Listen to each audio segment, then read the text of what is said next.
오늘 이렇게 모시게 된 게 저희가 수요일마다 하는 프로그램, 그리고 이제 연대 교수님이 프로그램을 진행하는 것들 있잖아요. 이런 것들을 왜 하는지에 대해서 제가 조금 설명을 드리는 게 좋을 것 같아서 오늘 이렇게 자리에 한번 함께 모여달라고 부탁을 드렸습니다. 그래서 지금부터 이제 그 이야기를 할 건데, 해심당의 공동체 이야기예요. 무슨 모습인지 알죠? 참여 못하신 분도 있지만 지지난주 오리엔테이션 3차 끝나고 난 다음에 여기 입주민분들하고 옥상에 올라가서 텃밭에서 야채 따는 모습이에요. 네, 화질이 정말 저 빛 덕분에 잘 안 보이고 있습니다. 네, 정말 정겨워요. 이렇게 따서 같이 모여서 비빔밥도 해 먹었고요. 그리고 같이 이 해심당이 어떤 건물이었으면 좋겠는지, 나는 어떤 사람으로 보였으면 좋겠는지, 그런 이야기들을 나누는 시간이었어요. 되게 여유로워 보이죠? 그쵸? 돈도 있고 이런 건물이 되면 얼마나 좋을까? 이런 삶을 그냥 즐기면서 하면 좋잖아요. 근데 우리 사회가 지금 어떤지, 그냥 경쟁 사회가 아니라 치열해요. 아시죠? 네, 생존 경쟁이에요. 그냥 단순하게 어떤 취미로 하는 게 아니라 먹고 살려면 내 옆에 있는 사람을 내가 이겨야만 내가 일자리도 얻고 내가 뭐라도 더 얻을 수 있는 그런 사회가 지금 사회인 거예요. 그래서 나오는 말들이 있습니다. 경쟁, 개인주의, 이기주의, 잉여세대, 엠포세대, 빈곤, 양극화. 들어보셨죠? 다 안 좋은 말이에요. 특히 이 양극화. 기회도 없어지고요. 정말 있는 사람한테만 있고, 돈도 있는 사람한테 있고 없는 사람은 점점 더 없어지고, 이 양극화가 심해지다 보니까 중산층 없어진다 그러죠. 그래서 정말 대한민국의 소수 몇 프로가 전체의 80%? 80%를 가져가고 나머지 70%가 그 30% 얼마 안 되는 거 갖고 서로 싸우고 있는 거예요. 내가 살려면 어쩔 수가 없었던 거예요. 이 구조가 지금의 우리 모습이거든요. 근데 방송에서도 이렇게 나왔습니다. 중산층이 무너진다.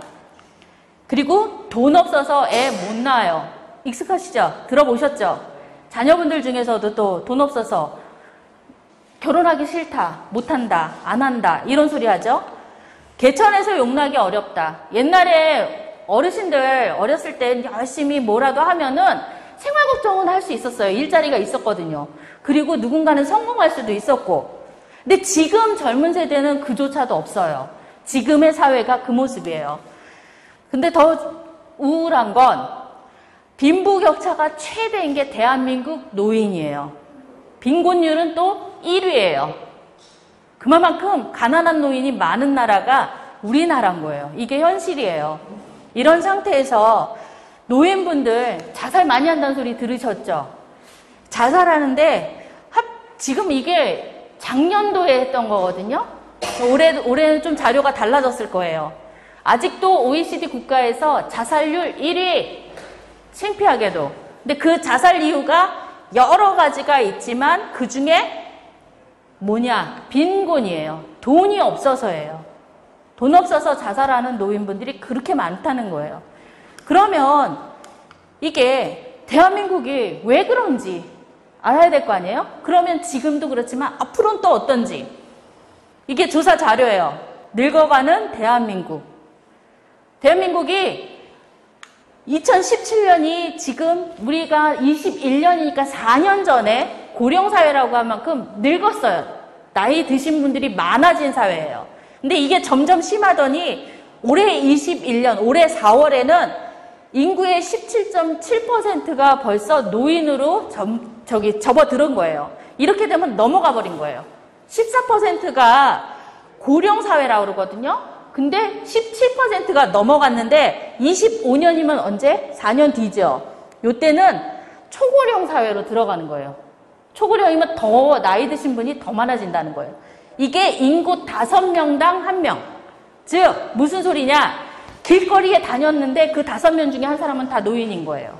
이게 대한민국이에요. 그나마 요건 괜찮다고 생각되죠? 30년에는 4명 중에 1명이 되고요. 더 여기 글씨 안 보이실 거예요. 47년이에요. 앞으로 기껏해야 36년 남았어요. 그때는 가구가 두 집당 한 가구의 노인 가구예요. 두 집당 하나. 근데 2060년도에는 어떻게 되냐면요. 앞으로 지금 21년이죠. 약 40년 뒤에요. 40년 뒤면은 나하고 상관없는데 아마 여기에 계신 어르신들 그럴 거예요. 왜? 그때까지 내가 살까 의문 드시죠? 상관없는 얘기 같지만 잘 들어보세요. 인구의 43.9%면 거의 반이에요. 반이 노인이에요. 대한민국 인구에. 길 가다가 둘 중 하나는 노인이에요. 자, 근데 나는 40년 뒤에 없지만 자식 있으시죠? 내 나이 지금에 40년 뒤를 계산하시고 지금 내 자식 나이에 40년을 더해보세요. 어떻게 될까? 지금 내 나이가 되죠. 그러면 내 손주는 지금 아들 나이가 돼요. 딸 나이가 되고 그 아들과 딸이 또 애를 낳을 거 아니에요. 그 세대는 어떻게 되느냐?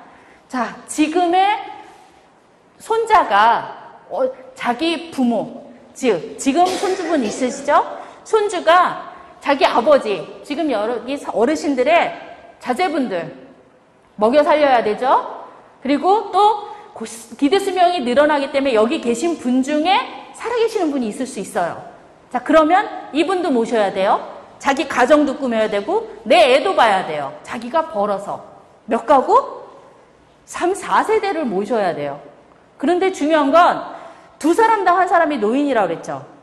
내 라인에 있는 내 부모 직속, 내 후손만 챙기는 게 아니라 옆집의 노인분의 일부를 책임져야 돼요.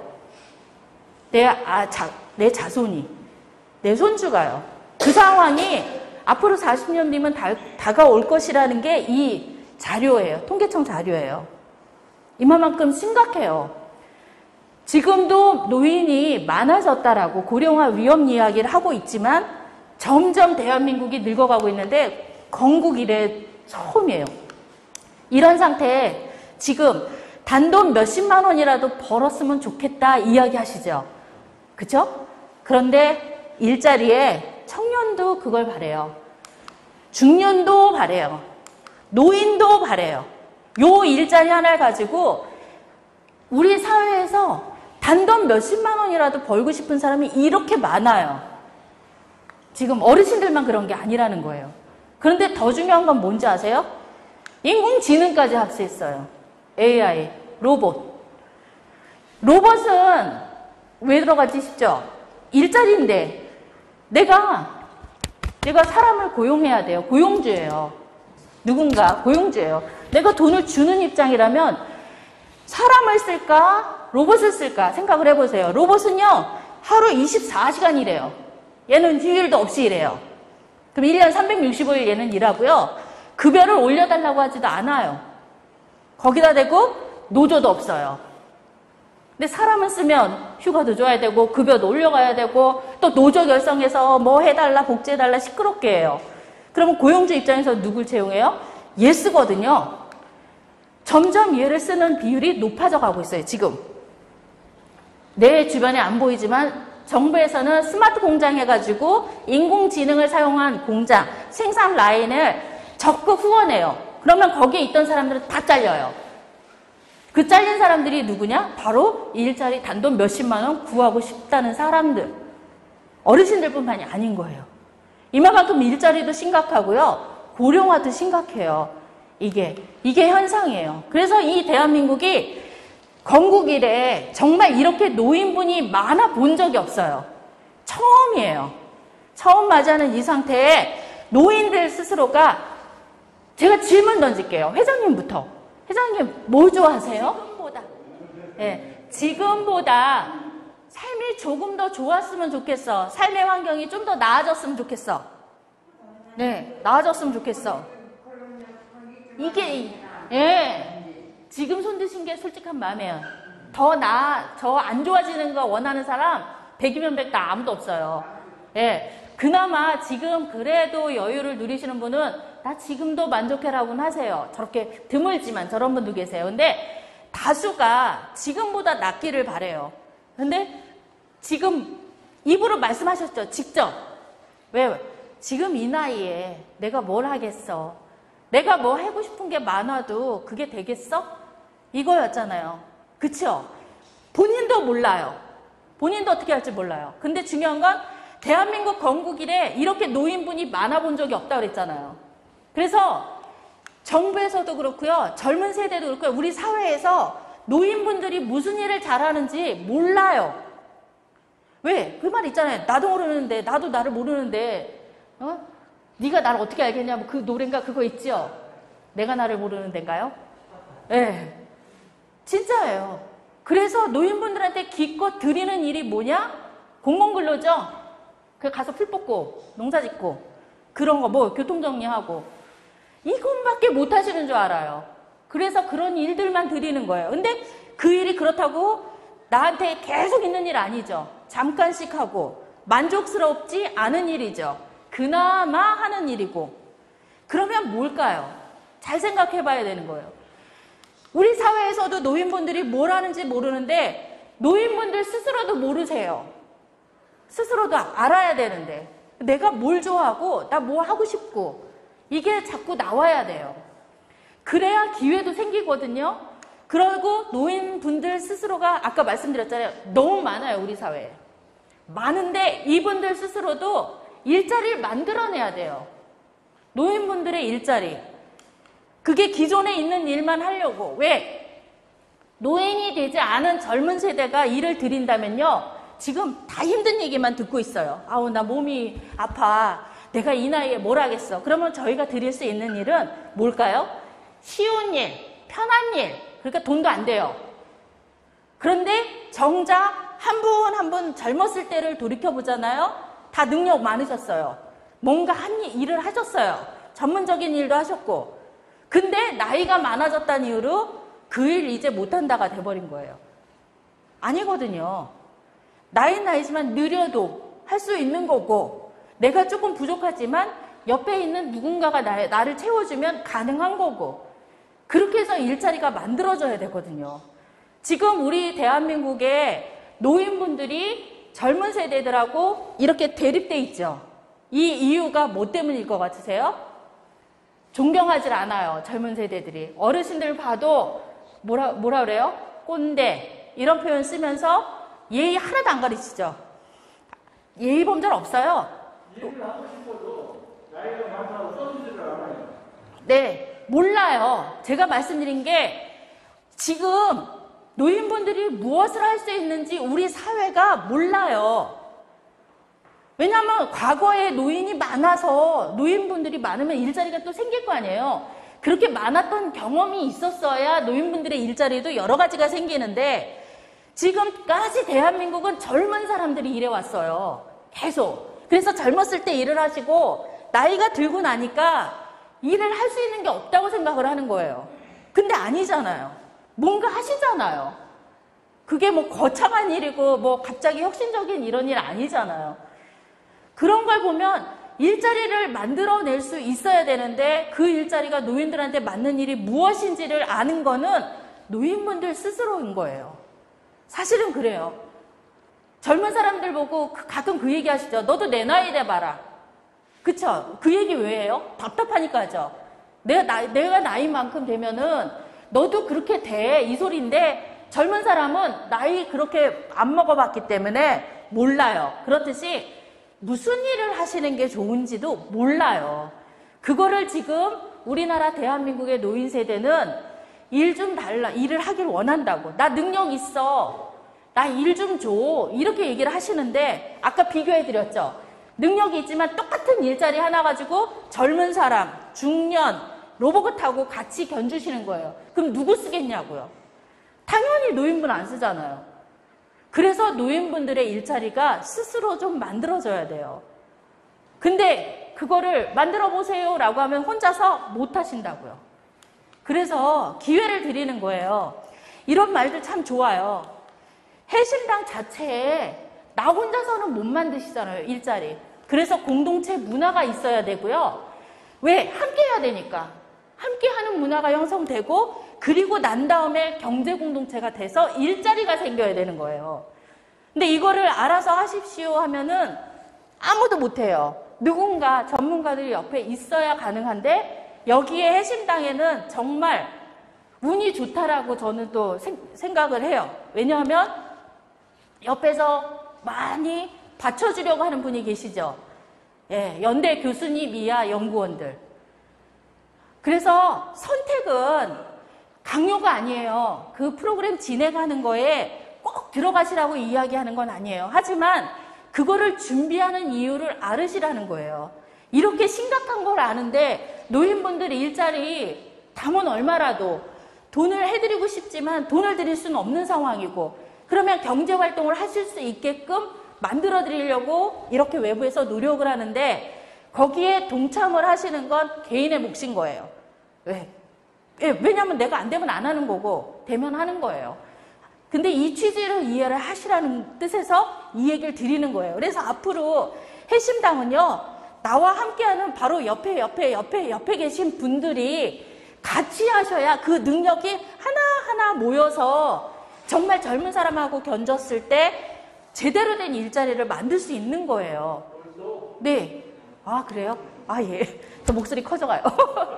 그래서 지금 나 하나만 보면 내가 뭘 할 수 있겠어 하는데요. 한 분 한 분 능력이 다 달라요. 왜냐하면 연구원들도 미팅하고 교수님도 미팅을 하잖아요. 이분 역량 틀리고 이분 틀리고 이분 틀리고 각각 달라요. 근데 그게 따로 되잖아요. 별 볼 일 없어요. 왜? 따로 혼자 있을 땐 젊은 사람 로봇하고 이겼을 때 지거든요. 근데 그게 다 맞물려서 하나로 딱 맞춰지면요, 웬만한 사람 못 이겨요. 결합 이렇게 똘똘 뭉치면요. 그게 더 무서운 거예요. 그 힘이. 그거를 만들기 위해서 이렇게 저희가 열심히 와서 교육 프로그램도 만들고 준비를 하고 있는 거예요. 그래서 이 프로그램에 참가하시라고 하는 거는 개인의 선택이지만 저희가 하는 이유는 정말 노인분들 스스로 독립해서 경제활동을 하실 수 있는 일자리, 그리고 얼마라도 도움이 될 수 있는 활동을 만드실 수 있는 배경을 만들어 드리는 거예요. 그렇게 함께 하시다 보면 각자의 성향이 나와요. 과거에 내가 했던 능력이 나와요. 그게 나왔을 때 경제로 연결이 될 수가 있어요. 처음부터 이거 하세요, 저거 하세요 못해요, 아무도. 예. 그리고 본인도 만족스럽지 않아요. 그런 거 가지고는. 그래서 이런 프로그램들을 다양하게 교수님이 준비를 하셨고, 다행히 그냥 알아서 하세요가 아니라 지역에 있는 이 근처의 전문가들, 활동가들 있잖아요. 다 연결시켜 놓으셨어요. 그래서 그 활동가들이 도와주겠다고까지 했어요. 이거를 만드느라고 정말 긴 시간 왔다 갔다 하면서 열심히 준비를 한 거거든요. 그런데 여기에 한두 분이 참여하시고 다른 분들은 각자 내 할 일 한다 그러면 의미가 없다는 거죠, 어떻게 보면. 예.